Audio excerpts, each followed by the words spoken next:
Blade Runner was released in 1982 to a lukewarm reception. After being marketed as an action-adventure flick, audiences were surprised to find a moody and slow-burning movie with a complex and not entirely sympathetic protagonist. But since then, the movie has gained a cult following and has been the subject of pretty deep analysis. There's been a ton of speculation from fans about the religious symbolism of the film. Some of the religious imagery is pretty obvious, and some is subtle and understated.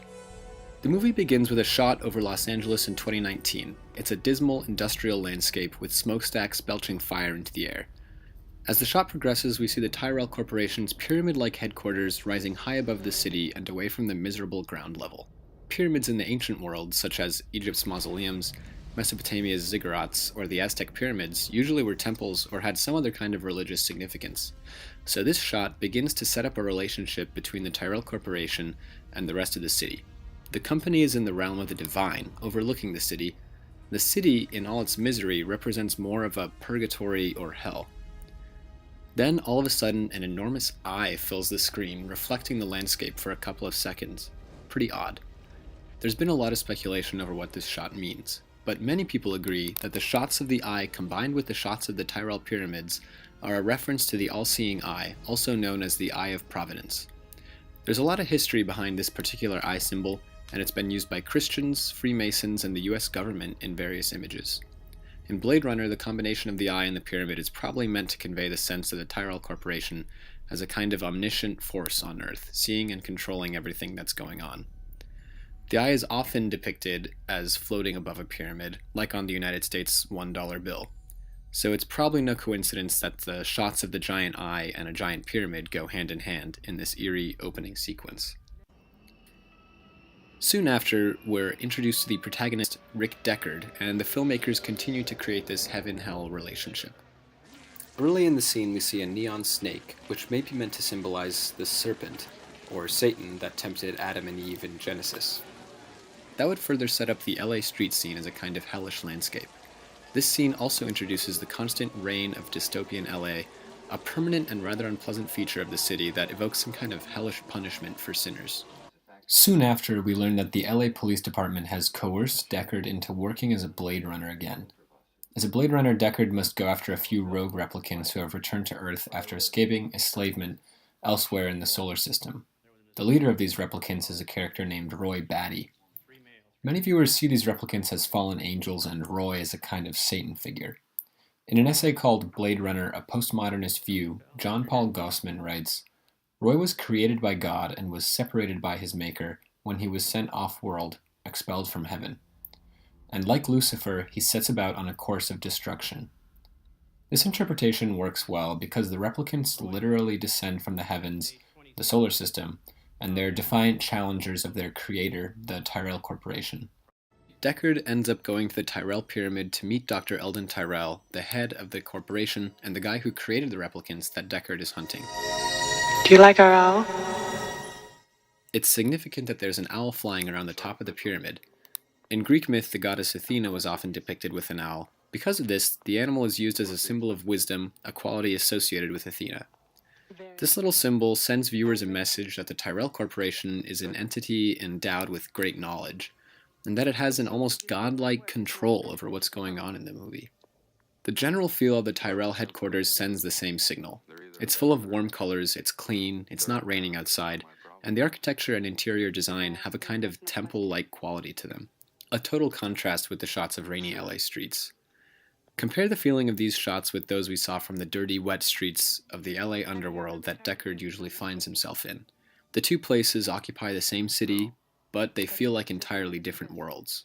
This is where we finally get to meet Tyrell himself, the man behind the replicants. If Blade Runner is a religious allegory, then this guy is God. He is the creator of many of the film's major characters, the replicants, and he lives at the top of a giant pyramid. He has huge eyeglasses that magnify his eyes, and as a quick side note, the use of eyes as symbols in Blade Runner is a whole other topic, but one that deserves its own entire video. For this next scene, I wasn't able to get the video from the film due to copyright issues, but essentially at one point, Leon and Roy Batty, two of the replicants, visit an employee of the Tyrell Corporation to get some info out of him. Roy, the leader of the replicants, cuts a rather dramatic figure, reciting a line from William Blake's poem America, a Prophecy. Fiery the angels fell. Deep thunder rolled around their shores, burning with the fires of oak. The original line in the poem is slightly different, though, as it reads, "Fiery the angels rose."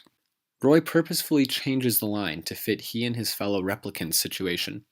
They fell to Earth in order to achieve their mission, to extend their own lifespans. In Blake's poem, the line refers to the character Orc, who represents revolution and rage, and opposes Urizen, a kind of tyrannical creator figure.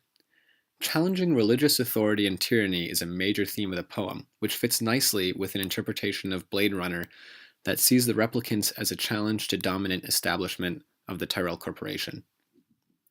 Having Roy say this line is one of the most interesting parts of the movie for me, because it tells the viewers that he's aware of the semi-religious implications of his quest to challenge Tyrell, his own maker. A lot of the other symbolism is just Ridley Scott, the director, putting little clues here and there. But in this case, Roy himself is acknowledging the fact that he's this kind of fallen angel, a Lucifer figure in the story. That's pretty interesting. A bit later, during one of the movie's most iconic scenes, Deckard pursues one of the replicants, Sora, ultimately shooting her and killing her. Many commenters have pointed out the fact that the gunshot wounds appear right where angel wings would attach to the replicant's back, which fits pretty nicely with the idea that the replicants are fallen angels. Zora's snake tattoo also reinforces that idea, seeing as it's a symbol of Satan, the most infamous fallen angel. After this happens, the movie enters its final phases and the religious stuff really ramps up. The two remaining replicants, Roy and Pris, meet a Tyrell employee, J.F. Sebastian, who plays chess with Eldon Tyrell. They convince Sebastian to help them gain access to Tyrell in his bedroom in the Tyrell Corporation headquarters. Sebastian takes him to the headquarters and the two ride the elevator to the upper reaches of the pyramid, literally and figuratively ascending so that Roy can meet his creator. If you've seen the movie, you know that Roy isn't able to figure out how to extend his lifespan. Tyrell tries to comfort him, talking about what a great replicant he is. And this adds to the theme of Roy as Lucifer, who was supposedly the most beautiful angel in heaven, but who fell to hell due to his pride and vanity. You're the prodigal son. You're quite a prize.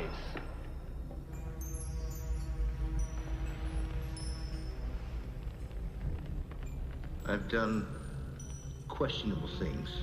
Also extraordinary things. Revel in your time. Roy doesn't seem to appreciate Tyrell's words because he ends up killing him. He gives him a nice big kiss before that, though. I'm not sure what the symbolism is there, but it definitely is reminiscent of when Jesus kisses Judas just before he's crucified, outing him as a traitor. There's actually a ton of speculation as to who, if anybody, is supposed to embody Jesus in this story. Some people think it's Sebastian, and some even think it's Deckard, but most agree that towards the end of the film, Roy does a full 180 and transforms from an avatar of satanic evil into a full-on Christ figure. After going back to find that Pris has been killed, Roy goes on a sort of rampage and attempts to kill Deckard. Not yet. Not. During their confrontation, Roy appears to be in the final stages of his life. At one point, his hand seems to move involuntarily, and he whispers, "Not yet," to himself, willing his body to stay alive despite its programming. In order to stay alive, Roy pushes a nail through his own hand. It's not exactly clear how this helps keep him alive, but I always thought of it as a way to get his adrenaline pumping in order to stay conscious and alert. Of course, the other purpose the nail serves is in its role as what's probably the clearest religious symbol in the movie. By putting a nail through his own hand at the end of his life, Roy's similarity to Jesus becomes pretty much unquestionable. Roy continues chasing Deckard around buildings and rooftops until finally the chase concludes with Deckard clinging to a steel beam at the top of a building. Roy on an adjacent rooftop has somehow found and captured a dove, which he holds in his uninjured hand. This is pretty strange, especially given that Blade Runner is supposed to take place in a Los Angeles completely devoid of any kind of wildlife. It turns out that the dove, like the nail, also plays a religious, or at least spiritual, role. Roy completes his transformation into the Christ figure by saving Deckard from death, and thus forgiving him for having killed his 3 replicant friends. He chooses life over death for someone he has every reason to hate, despite having done many, as he put it, questionable things throughout his mission to extend his own lifespan. It kind of makes sense for him to make this decision though. He has dedicated his purpose to finding a way to save his friends' lives as well as his own, but now that he knows that there's no way to do so, he sees no point in a senseless death for Deckard. Just as he is dying, Roy lets go of the dove that he's holding, and it takes flight into the sky. This is probably meant to symbolize Roy's soul or spirit ascending to heaven. Well, I'd say it hit the big symbols and religious themes of Blade Runner, but I'm sure I missed some details that others have caught. If you noticed anything I should have added, please mention it in the comments. And if you want to read more about religious themes in Blade Runner, I've linked to some of the articles I referenced in the video, as well as some that I didn't mention. There's one really interesting one that argues that Blade Runner is a big allegory for the Old Testament story of Jacob and Esau. So, hope you have enjoyed this video, and thanks for watching.